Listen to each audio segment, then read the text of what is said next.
আজকের রেসিপি সর্ষে পটল। পটলটা এখানে আমি গোটা না রেখে 4 ভাগ করে নিয়েছি লম্বা আকারে। আলুও লম্বা আকারে কেটেছি। এরপর কড়াইয়ের মধ্যে পরিমাণ মতো তেল দিয়ে কালো জিরে, শুকনো লঙ্কা আর বেশ কয়েকটা কাঁচা লঙ্কা চিড়ে দিয়েছি যাতে একটু ঝাল ঝাল হয়।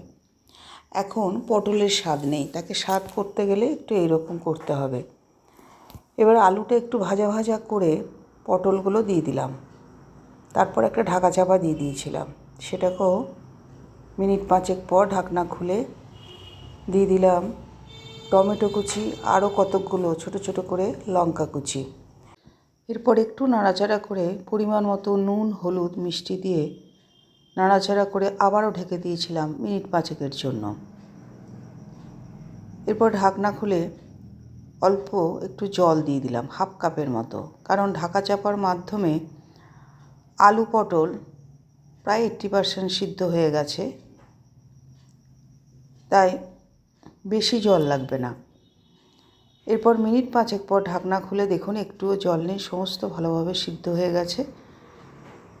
বাটা সর্ষে দিয়ে দিলাম, দিয়ে হালকা হাতে এটা নাড়াচাড়া করব যাতে আলুগুলো গলে না যায়।